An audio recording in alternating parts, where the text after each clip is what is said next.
Good morning. 10 के दमदार trades में आपका स्वागत है। विदुर में रहेंगे अगले आधे घंटे आपके साथ, और हमारे साथ देने के लिए राजेश पालवी और शिल्पा राउत पिछले शो से बने हुए हैं। साथ ही सेंट्रल ब्रोकिंग से नीलेश जैन और निर्मल बैंक से विकास सालुंके भी जुड़ेंगे अपने टॉप ट्रेड्स के साथ। बिग मार्केट वॉइसेस में आज हमारे साथ दो खास मेहमान होंगे।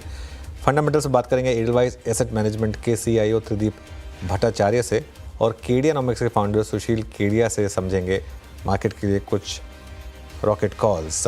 लेकिन ये सब कुछ देर में। पहले ज़रा मार्केट का रुख करते हैं। निफ्टी एट डेज लो 10 डे एक्सपोनेंशियल मूविंग एवरेज के नीचे, और 20 डे यानी कि 24,450 से अब 75 पॉइंट ऊपर।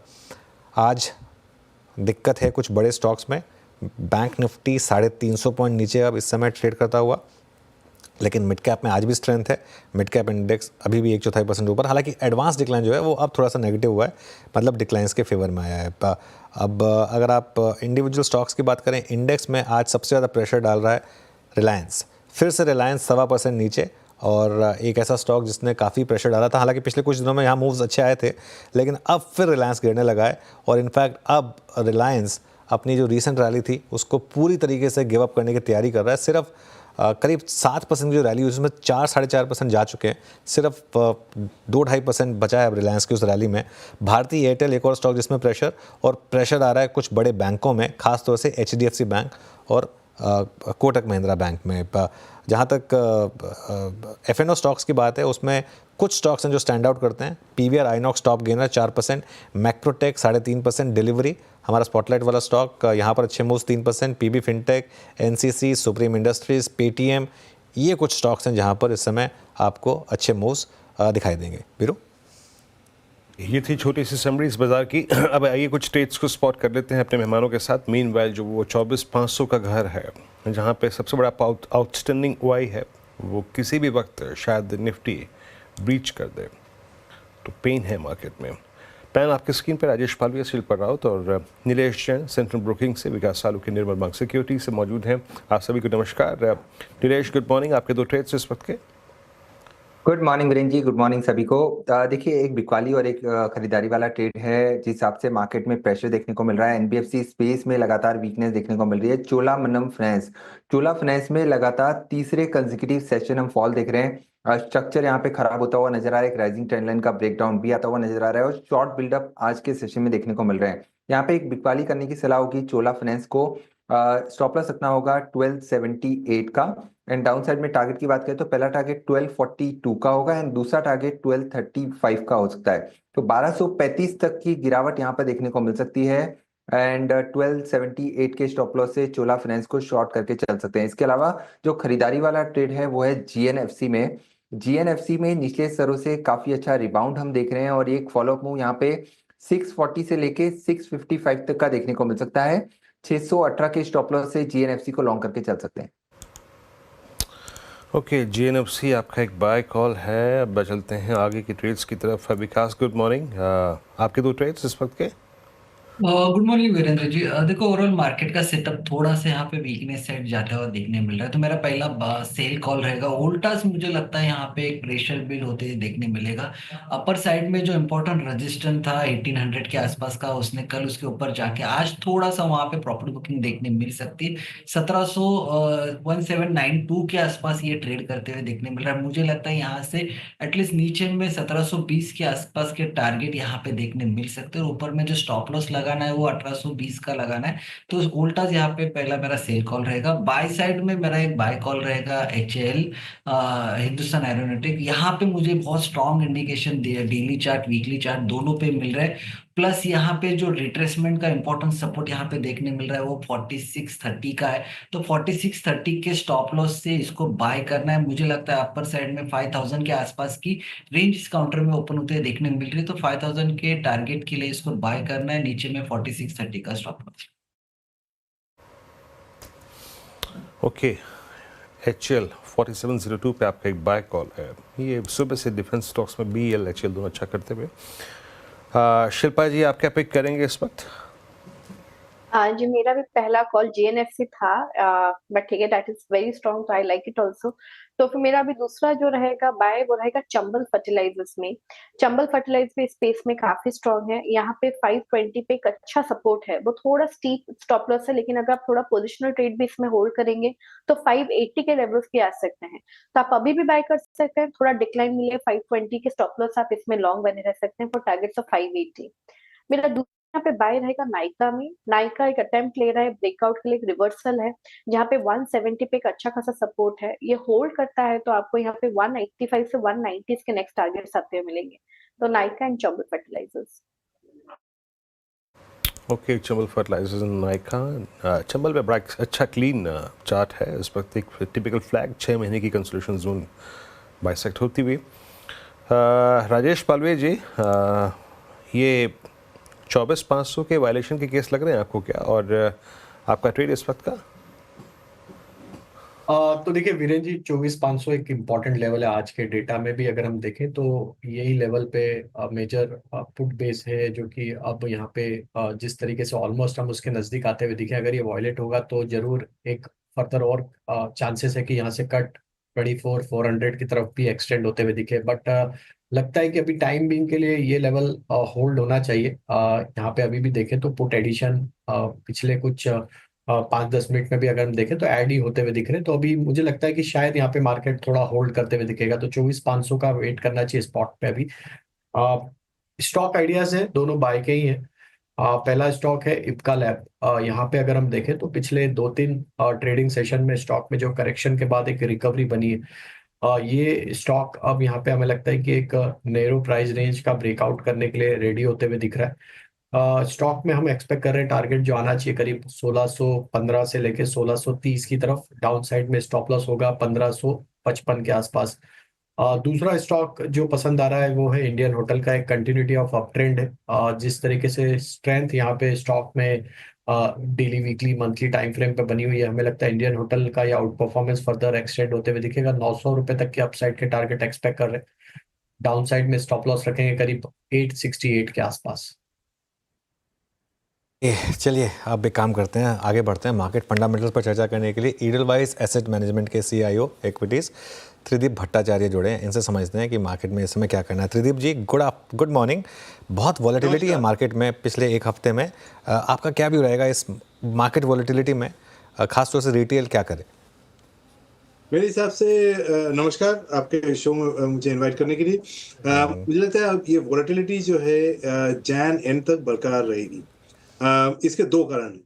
एक तो ये कि अगर आप पिछले 2 क्वार्टर के अर्निंग्स नतीजे देखें तो 3 साल से जो हमारी एक अर्निंग्स अपग्रेड साइकिल थी उसमें थोड़ा बहुत अपने को कट देखने को मिला है। तो एक अर्निंग्स कट हुई है पिछले 6 महीने में और अराउंड अबाउट 6-7%, जो काफी दिनों बाद आई है। एंड द मार्केट अभी जो है अभी उसको डाइजेस्ट करने में लगी पड़ी है। तो जब तक अगले नतीजे दिसंबर क्वार्टर के आते नहीं हैं एक कन्विंसिंग तरीके से, तब तक मार्केट थोड़ा सा वोलेटाइल रहेगा।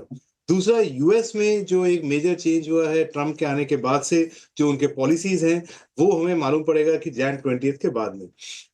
तो इसलिए मुझे लगता है कि 1-2 महीने की थोड़ी बहुत वोलेटिलिटी रहेगी, बट अर्निंग्स में जिसमें हमारी थोड़ी पकड़ है वो उसमें हमें लगता है कि ये जो अर्निंग्स जिस कारण से कटे थे वो कुछ हद तक रिवर्स होंगे सेकेंड हाफ में। कटे इसलिए थे क्योंकि वेदर अच्छा नहीं रहा, और दूसरा गवर्नमेंट डिसीजन मेकिंग भी काफी स्लो रही इलेक्शन को ध्यान में रखते हुए। ये दोनों चीजें पिछले दूसरे हाफ में वो नहीं होगी, इसलिए एक अर्निंग्स रिबाउंड देखने को मिलेगा। तो अर्निंग्स की सिचुएशन तो बेहतर होगी, बाकी ग्लोबल पॉलिसी अनसर्टेनिटी एक बनी रहेगी जो अपने को ध्यान में रख के आगे चलना है। ओके, तो आप यहाँ पर इस समय फिर किन थीम्स पर बैक करेंगे, रिगार्डलेस ऑफ जनवरी तक वोलेटिलिटी रहे या ना रहे? आपकी टॉप थीम्स क्या होंगी इस मार्केट में? मुझे लगता है कि सबसे पहले तो जो डोमेस्टिक ओरिएंटेड थीम्स पे ज़्यादा फोकस करना चाहिए, क्योंकि ग्लोबल पर्टिकुलरली जो दारोमदार है वो क्लियर हो गई अगले 2-3 महीने में। तो डोमेस्टिक पॉइंट ऑफ व्यू से हमें लगता है कि जो NBFCs एज ए सेक्टर है वो उसके वैल्यूएशंस अभी भी रीजनेबल है, और अगर मान लीजिए अगले 12-15 महीने में रेट कट्स हों तो उसमें हम लोग को एक थोड़ा सा मार्जिन्स में बेहतरी का सिचुएशन देखने को मिल सकता है। और ग्लोबल बिजनेसेस में हमें लगता है कि आईटी एक अच्छा सेक्टर है, जो कि हम ओवरवेट भी है और पिछले 3 से 6 महीने हमने वेटेज बढ़ाई भी है। हमें लगता है कि करेंसी में जो वॉलेटिलिटी देखने को मिलेगी, और साथ में अगर आप ग्लोबल पॉलिसीज थोड़े से कॉर्पोरेट्स, यूएस कॉर्पोरेट्स के लिए बेहतर हो, तो as a play on the same Indian IT sector benefit हो सकता है। तो ये 2 सेक्टर मैं कहना चाहूंगा। और तीसरा जो है, मेरे ख्याल से गवर्नमेंट डिसीजन मेकिंग जैसे सेकंड हाफ में वापस आएगी, कुछ हद तक जो मैन्युफैक्चरिंग और कैपेक्स रिलेटेड स्टॉक्स में करेक्शन देखने को मिली है, वहां पे थोड़ा बहुत रिवर्सल आता हुआ देखते हैं। तो ये 3 सेक्टर्स, 2 डोमेस्टिक और एक आईटी, जो आज के डेट में मुझे पसंद है। संदीप जी, यहाँ पे क्विक कॉमर्स को देखिए, आप फूड डिलीवरी कंपनियों को देखिए, आप QSR सेगमेंट को देखिए, जुबिलेंट को, जोमेटो को, स्विगी को, सब में स्ट्रॉन्ग काफ़ी मूव है। आपको ये स्पेस कैसा लग रहा है इस वक्त? मुझे historically one of the food aggregators हमारे बड़े होल्डिंग्स रहे हैं, पर मुझे लगता है कि अगले साल में शायद इस स्पेस में कंपटीशन बढ़े। तो यहाँ पे मैं on the space, quick commerce as a space positive हूँ, लेकिन जो लिस्टेड प्लेयर्स हैं उनके लिए कंपटीशन शायद अगले 6 से 9 महीने में बढ़े। अगर अमेजन, फ्लिपकार्ट और बाकी प्लेयर्स इस एरिया में एंटर करें, तो इसलिए मेरे ख्याल से अगला 12 महीना तो शायद थोड़ा सा कॉम्पिटिटिव इंटेंसिटी के चलते टफ रहेगा, but this is a high growth sector. मेरे ख्याल में जो ट्रेडिशनल रिटेल है उसके लिए ये एक डिसरप्टिव फोर्स है। कंजम्पशन, पर्टिकुलरली अर्बन कंजम्पशन को अगर आप ध्यान में रखें अगले 3-5 साल में, तो मेरे ख्याल में हमारा जो मार्केट शेयर गेन होगा क्विक कॉमर्स का, ये काफी बढ़ जाएगा। नियर टर्म में कौन प्लेयर विन करेगा, कौन सा लूज करेगा, उसका एक शेकआउट आना अभी बाकी है, जो अगले साल में देखने को मिलेगा। जी हाँ, इस बीच आप देखिए जोमेटो, ये सुबह सुबह पैनल की कॉल भी थी और अब 301 पे, यानी वो जो डिफरेंशियल कल प्राइस परफॉर्मेंस में स्विगी और जोमेटो की परसिस्ट कर रहा था, वो फिल होता हुआ जोमेटो अब करीब, और देखिए आज पॉजिटिव न्यूज़ फ्लो था भी 301 पर। कुछ देर पहले ही राजेश पालवे जी की कॉल थी, अब डे हाई पर ट्रेड करती हुई और very close to all time high. अच्छा दिलीप जी, ये रियल स्टेट में जो मूव आ रहा है, ये चाहे कहीं की कंपनियाँ हों, दिल्ली स्पेसिफिक हों या फिर मुंबई, महाराष्ट्र, साउथ की हों, सब में बड़े स्ट्रॉन्ग मूव आ रहे हैं। आप लोग रियल स्टेट में कितना कैपिटलाइज कर रहे हैं? इस पर फ्रेश एडिशन किए हैं क्या आपने यहाँ पे? ये एक और सेक्टर है जो हमने पिछले 3 से 6 महीने में अपने पोर्टफोलियोज में वेटेज ऐड किया है, थोड़ा सा टैक्टिकली भी, क्योंकि इंडेक्सेशन बेनिफिट जाने के बाद से ये स्टॉक्स थोड़े से करेक्ट हुए थे। और जो ये रेट कट बेनिफिशियरीज जो सेक्टर जो होंगे, जैसे मैंने एनबीएफसीज का नाम गिनाया, वैसे ही रियल एस्टेट एक सेक्टर ऐसा है जो कि रेट कट बेनिफिशियरी है। तो अगर रेट कटेंगे तो इनके लिए बेहतर होगी। और जो तीसरा पॉइंट, जो सबसे इंपॉर्टेंट पॉइंट है मेरे हिसाब से, वो ये कि अभी भी पूरे इंडिया के अगर आप हाउसिंग अनसोल्ड इन्वेंट्री ले लें, तो ये 12 साल लो के फिगर पे है, जो कि काफी अच्छा माहौल बनता है रियल एस्टेट के लिए। बट हमारा ध्यान इंक्रीमेंटली जो बिल्डर से निकल करके अभी जो एंसिलरी प्लेस हैं रियल एस्टेट में, उन तरफ ज्यादा है, क्योंकि बिल्डर्स के तो स्टॉक्स ऑलरेडी मेरे ख्याल में जहां से हमने लिए थे पिछले 3-6 महीने में वहां से चल गए हैं। बट अभी ancillary stocks like building materials, tiles, इस तरीके जो शेयर्स हैं, वो अभी भी वैल्यू रिप्रेजेंट करते हैं इस सेक्टर में। ओके, मीनवाइल काफ़ी स्टॉक्स अभी भी अच्छे मोमेंटम में हैं। Zomato, Paytm, Jubilant food, PVR INOX, शानदार मोमेंटम यहाँ पर।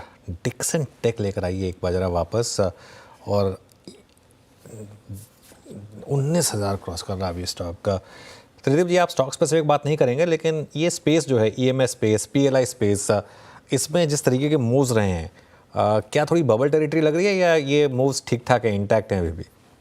ये मेरे ख्याल में इस सेक्टर को आपको थोड़ा सा लॉन्ग टर्म व्यू लेके सोचना पड़ेगा। जैसे पिछले 10-15 साल में हमने एक आईटी सर्विसेज में एक लंबा एक सेक्टर, जो पहले 2000 में Y2K के लिए जाना जाता था, उसका अगले 10 साल में एक बहुत बड़ा सेक्टर बन के उभर के आया। ये ईएमएस जो आज हम नाम से जानते हैं, जिनके की कुछ इंडस्ट्री लीडर जिनके आपने शेयर प्राइस सामने लगाया था, ये जो इंडस्ट्री लीडर्स हैं, ये एक बड़ा इंडस्ट्री रिप्रेजेंट करेंगे मेरे ख्याल से अगले 5 से 10 साल में। सो इन दैट कॉन्टेक्स्ट, अभी जैसे मोदी जी ने टारगेट लगाया है कि $500 बिलियन का बाय 2030, ये बहुत बड़ा टारगेट है। इसका मतलब इंडस्ट्री ही करीबन 25 से 27% ग्रो करेगी। उसके अंदर में जो मार्केट शेयर विनर्स होगा उसका ग्रोथ अलग। सो मेरे ख्याल में this is a sunrise sector. यहाँ पे बाय एंड होल्ड स्ट्रेटेजी एक अच्छी स्ट्रेटेजी होगी, rather than trying to time कि थोड़ा सा ऊपर बेच दें या नीचे खरीद लें। एक पोजीशन बना के रखनी चाहिए इस सेक्टर में एक्सपोजर, पर्टिकुलरली जहां कैश फ्लो बनते हो। मेरे ख्याल में ये लॉन्ग टर्म के लिए काफी अच्छे शेयर्स हैं। अच्छा दिलीप जी, ये क्लोजर टू बजट, ये आप डिफेंस पे या फिर रेलवेज पे या फिर ये थोड़ा सा एग्री और फर्टिलाइजर्स, इस पर फोकस करना शुरू कर रहे हैं क्या?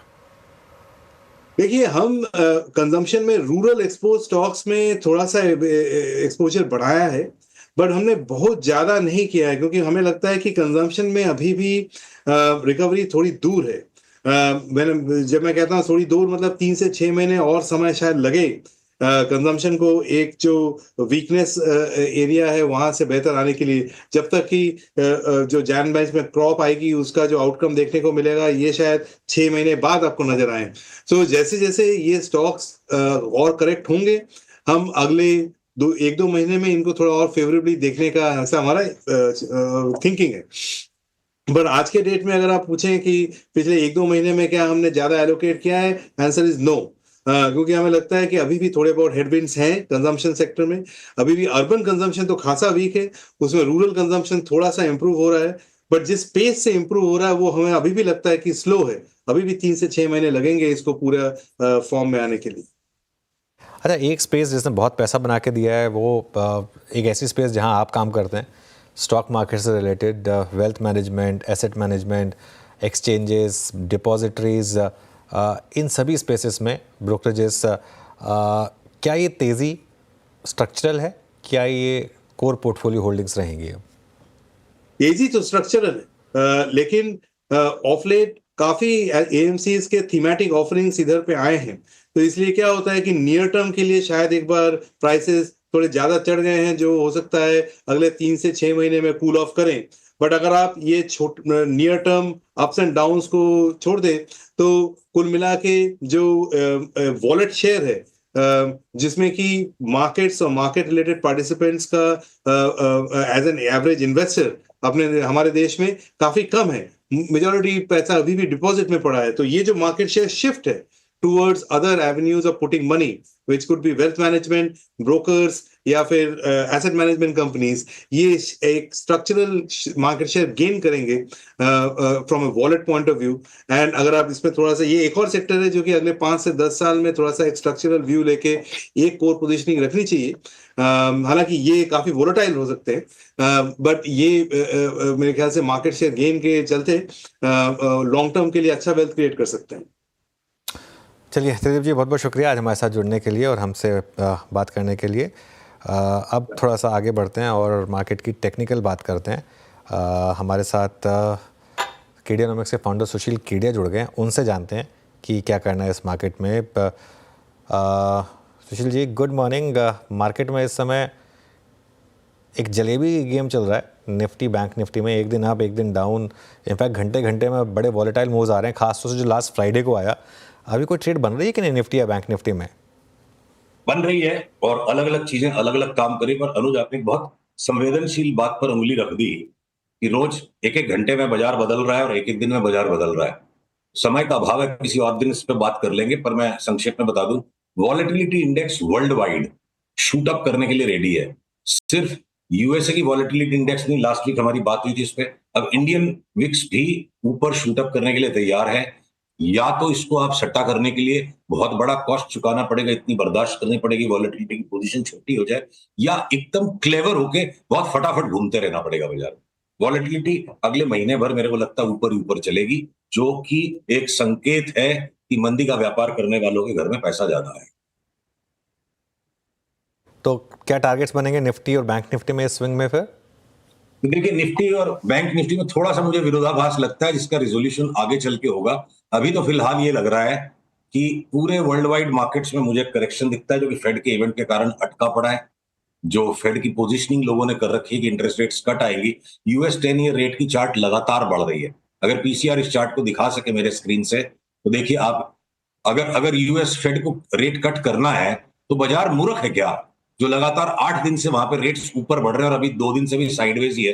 तो अगर फेड की डिसअपॉइंटमेंट हो जाएगी, जो कि मार्केट की प्राइसिंग बता रही है, तो मुझे लगता है इतनी जोर से बड़ा रिवर्सल बन सकता है नैस्डैक और S&P पे कि वो तो लंबे के लिए जाएंगे। पर हो सकता है हमारी निफ्टी ने एक फाइनल बॉटम अपना बना दिया हो 23,300 पर, जो लास्ट हम वहां से घूमे थे, और हम क्या पता 23,900 के नीचे न जाएं। अभी का अनुमान यह है निफ्टी पर, और बैंक निफ्टी हो सकता है अपने पिछले लो को रीटेस्ट कर ले। तो एक डीकपलिंग इंडियन मार्केट्स की यूएस मार्केट्स के साथ हो सकती है, क्योंकि यूएस मार्केट्स लगातार बढ़ते गए, उस टाइम इंडिया गिरता गया। तो अमेरिका अलग है, इंडिया अलग है। ओके, चलिए फिर एक ओपन क्वेश्चन आपके लिए, क्या टॉप बाइज होंगे आपके और क्या टॉप सेल्स होंगे इस मार्केट में? ब्रॉडली देखिए, जनरली पूरे सेक्टर्स एक साथ चलते हैं, पर अभी सेक्टर्स में भी थोड़ा थोड़ा सा फर्क है। तो देखिए, टेलीकॉम के सारे स्टॉक्स डिप्स में बाई हैं, चाहे वो भारती हो, वोडाफोन हो, या आपके इंडस टावर हो, इस पे अपनी बात हो चुकी। आईटी के स्टॉक्स जितना भी इठला रहे हैं, हम नहीं फंसेंगे उनमें, और जैसे इनमें सेल सिग्नल और रिवर्सल आएगा, हम इंतजार करते रहेंगे, हम इनको कस के बेचेंगे। एफएमसीजी के सारे स्टॉक्स को लास्ट वीक भय का वातावरण बना के एक बार उनको कूट दिया जोर से, वीक होल्डर्स को निकाला। चार्ट्स को अगर मैं देखूं, और अगर ये विक्स बढ़ेगी वर्ल्ड वाइड, भय का वातावरण लौटेगा, जिसमें कि दिख रहा है बिटकॉइन भी जोर से गिरेगा, तो भय के वातावरण में आप एफएमसीजी स्टॉक्स की पी रेशियो मत देखो। ये एंटी फियर ट्रेड है, और सबकी चार्ट्स बिल्कुल स्ट्रांग है। चाहे वो लीवर हो, तगड़ा करेक्शन दे चुका है, लीवर वापस नए हाई में जाएगा, टाटा कंज्यूमर नए हाई में जाएगा, इवन टाइटन नए हाई में जा सकता है। तो आपके ब्रिटानिया जो है, मेरे को लगता है 40-50% बढ़ जाए, नेस्ले 30% बढ़ जाएगा। तो सेफ हेवन ट्रेड जो है एफएमसीजी है। एफएमसीजी, टेलीकॉम दो हो गए, आईटी हम बेचने के वेटिंग में है। और हम एक बार के लिए ऑयल एंड गैस स्पेस के अंदर जो भी रिफाइनरीज हैं, एचपीसीएल, बीपीसीएल में वेरी शॉर्ट टर्म 1 महीने की मंदी करके 10-12-15% कमाने की कोशिश करेंगे। पर वहीं एमआरपीएल और चेन्नई पेट्रो, अनुज पिछले साल अपनी बात होती थी, 8-8, 10-10 गुना पैसा हो गया उसमें, बस अब खा पी के निकल गए, भूल गए उन स्टॉक्स को। अब उन पे नजर गड़ाने का टाइम आ गया है। अगले करेक्शन के बाद देखना है, अभी अनुमान है, बाद में जब ट्रेड आएगा तो मैं कंफर्म करूंगा। हो सकता है एमआरपीएल और चेन्नई में 2025 में वापस पैसा 3 गुना 4 गुना करने का मौका मिले, तो हम उनको बेचने की गलती नहीं करेंगे, पुल बैक हम उन्हें लेंगे। HPCL, BPCL short term trading कर सकते हैं। ओएनजीसी, ऑयल इंडिया, ये सारे स्टॉक्स को, आईओसी को हम पुल बैक में बाई करेंगे। तो बचे क्या आपके बैंक्स? बड़े बैंक्स में इंडसइंड बैंक का जो होना था, कचूमर निकल चुका है, उसको हम बाई ट्रेड की तरफ नजर गड़ाए बैठे हैं। बाकी के जो बड़े बैंक है, आईसीआईसीआई, एसबीआई, एचडीएफसी बैंक और इवन एक्सिस बैंक, हमको नहीं लेना है, हम बेच बेच के ही काम करेंगे। परंतु अगर पीएसयू बैंक्स हैं, या फिर जो छोटे वाले बैंक्स हैं, आरबीएल, बंधन, इनको हम पुलबैक्स में लेंगे। पीएसयू बैंक्स में भी हम बाई करेंगे। तो स्प्रेड अलग अलग। इंश्योरेंस के स्टॉक्स हमको सबको सारे के सारे बाई करने, हम इंतजार में, जैसे ट्रिगर आएगा हमको लेना है। इंश्योरेंस एकमात्र मेरे को फिन निफ्टी में स्पेस दिखती है, इंश्योरेंस को लेंगे हम, बाकी सारी एनबीएफसी को जहां जहां सिग्नल मिलेगा शॉर्ट करेंगे। ओके, अच्छा सुशील जी, ये जितने भी क्यूएसआर सेगमेंट के अगर आप देखें स्टॉक्स हैं, लाइक जुबिलेंट, जिस पर मेरी आपसे पहले भी बात हुई थी, अच्छा मूव दे रहा है। जोमेटो को देखिए, आपके कॉमर्स में, फूड डिलीवरीज में, स्विगी को, और इनफैक्ट मैं अभी अपने डिस्कशन को इन 3-4 स्टॉक्स तक सीमित रखूंगा। क्या चेस कर रहे हैं आप, और स्पेशली जुबिलेंट पे आपका टेक क्या है, जो कि आपने मुझसे पहले भी शेयर किया था? तो वीरू भाई, ऐसा है, इसे आप उम्र का तकाजा कह लो, या हम शुरू से डरपोक किस्म के थे, हम कभी भी किसी चीज को चेस नहीं करते हैं। जहां लोगों की चेस फिनिश होती है, जब लोग थक हार के टूटते हैं, वहां मौका देख के माल पकड़ते हैं। अगर जुबिलेंट की चार्ट स्क्रीन पे आ सके, अपनी बात हुई थी 574-75 के आसपास, दोबारा से और ले लो, और अपनी एंट्री थी एक्चुअली 430-35 की, 760 के टारगेट के लिए। अब बहुत ज्यादा जगह नहीं बची है, 690 से 760 चना कुरमुरा बचा है। देखिए, केडियानॉमिक्स को खराब आदत पड़ चुकी है, हम मोटी मलाई खोजते हैं और वो हमें मिल जाती है, तो हमें छाछ फूकने में इंटरेस्ट नहीं है। अब जुबिलेंट हमारे हिसाब से छाछ बच गया, यहाँ से 10-15% बचे तो छाछ हो गया, हम लास्ट के इस ट्रेंड को राइड करेंगे। अब आ जाते हैं जो न्यू एज स्टॉक्स है। अब जोमेटो पे ठीक है, मैं अच्छी तरह से रॉन्ग हो चुका हूं पास्ट में। अगर अगर अब मैं नई अपॉर्चुनिटीज को देखूं यहाँ पे, मैं एक उदाहरण के तौर पे आपसे बात करूं, ये पेटीएम का स्टॉक 300 से लेके जो 1000 तक आ गया है, जिसकी चार्ट ज्यादा स्पष्ट है। कल हमने रात को ऐसे छेड़छाड़ करने के लिए ट्वीट भेजा, देखें क्या लोगों की संवेदनाएं हैं, कि 1150 की तेजी नहीं लगती, वापस पेटीएम 200 लगता है। तो जब आएगा सिग्नल तब देखेंगे। अब यहाँ से बड़ा ट्रैप मेरे को लगता है सारे न्यू एज स्टॉक्स में, अब वो जोमेटो में एक बार हम रॉन्ग हो गए इसका मतलब हम डरते रहेंगे, जरूरी नहीं है। जोमेटो हो सकता है 350 नहीं दिखाए, वापस 150 रुपया हो जाए, देखेंगे क्या होगा। रिस्क बहुत ज्यादा हाई है अब इन स्टॉक्स में, और रिवॉर्ड बहुत लिमिटेड बचा है। अब शॉर्ट टर्म में 15% कमाना है जोमेटो में, उसकी वॉलेटिलिटी इतनी हाई है, तो हमारे बस का स्टॉक नहीं। इस वक्त हम फिलहाल ये पेटीएम, जोमेटो, स्विगी, इस सब टाइप के स्टॉक से थोड़ा सा परहेज रखेंगे और वेट करेंगे। हमें सेल का सिग्नल मिलेगा तो पार्टिसिपेट करेंगे, वरना हम नहीं करेंगे। और ये मेटल्स पे क्या व्यू है आपका? मेटल्स में कुछ कर रहे हैं आप सुशील जी इस वक्त? सॉरी, सुनाई नहीं पड़ा। मेटल्स देखिए, मेटल्स में क्या ना, अलग अलग चीजें हो रही हैं। तो एनएमडीसी के अंदर हो सकता है कि वापस एक 6 महीने का ट्रेंड वर्कआउट हो जाए, रिवाइव हो जाए वो ट्रेंड। और नैल्को का टॉप लगता है हो चुका, हिंडाल्को लगता है कि खाली नॉइजी रहेगा, steel authority of India limited और थोड़ा सा नीचे पुल बैक आए तो ले। तो मेटल के स्टॉक्स के अंदर अभी हम रास्ते के बीच में, दोनों साइड ही, मतलब कड़क नहीं है मामला। कुछ स्टॉक्स ऐसे जो और पुल बैक हो जाए तो लें, कुछ स्टॉक्स ऐसे जो और थोड़ा बढ़ जाए तो उनको शॉर्ट करें। इस मेटल से हम थोड़ा परहेज रख रहे हैं, देख रहे हैं, वॉच करेंगे। जब प्रॉपर एक्सट्रीम्स मिलेंगे तब उनमें काम करेंगे। एक MOIL है जिसको हमने आपको सबको लेने के लिए कहा था, मल्टी बैगर मूव, और वो बहुत स्ट्रांगली ट्रेंड डेवलप होता जा रहा है। MOIL में हर पुल बैक पे हम और ऐड कर सकते हैं। मैंगनीज के स्टॉक्स में तेजी, बाद बाकी के मेटल स्टॉक्स मिक्स्ड हैं इस वक्त। ओके, मीनवाइल निफ्टी में बहुत शार्प कोलैप्स आ रहा है अब 24,430 पर निफ्टी, मतलब फॉरगेट अबाउट 10 डे में 24,500 छोड़िए, अब 20 डे एक्सपोनेंशियल मूविंग एवरेज पर भी। और बैंक निफ्टी में एक बड़ा शार्प मूव 53,000 पर इस समय आप आता हुआ आपको दिखाई पड़ेगा यहाँ पर। तो काफ़ी स्टॉक्स में मूव्स आ रहे हैं। सुशील, ये एक्सचेंजेस, म्यूचुअल फंड्स, डिपॉजिटरीज, इन सब स्टॉक्स में क्या करें? इनमें सब में शानदार तेज़ी रही है। BSE तो आपका एक ज़माने में बहुत सबसे शानदार कॉल्स में से एक था, उसमें तो 10 गुना का मूव भी आया था। अब क्या कॉल है इन सब स्टॉक्स में? आखिरी ट्रेड हम 2800 में लेकर के 3600-3700 में निकल गए, और उसके बाद अब ये जो है ना, स्ट्रेटोस्फीयर के बाहर, जो हमारे समझ के बाहर हो गया। इसके चार्ट के पैटर्न्स पकड़ना बहुत कठिन है। तो जो बहुत मोटा मुनाफा कहीं मिल जाए ना, उस गली में दोबारा लौट के मत जाओ, नहीं तो थप्पड़ मार के पैसे वापस ले लेता है मार्केट। तो हमने BSE से, CDSL से अब सबसे परहेज कर लिया है, पराये हो गए हमारे लिए। ब्रोकिंग स्पेस में एक एंजल 1 के ऊपर हमारा फोकस है, जो हर पुल बैक में ऐड करने योग्य है। और बाकी के ये जो म्यूचुअल फंड्स और ये सारी स्पेस से अब हम वी आर डन विद। अभी लास्ट के 10-15% रेसिडुअल रिटर्न्स के चक्कर में हमको वहां सारी कमाई वापस नहीं देनी, हम दूर रहेंगे उससे। ओके, चलिए सुशील जी, बहुत बहुत शुक्रिया आज हमारे साथ जुड़ने के लिए और इन सब स्टॉक्स पर, मार्केट्स पर बात करने के लिए। इस शो को यहाँ समेटेंगे। वीरू रहेंगे आपके साथ और श्रेया जुड़ेंगे ब्रेक के बाद द ट्रेडर्स हॉटलाइन के लिए।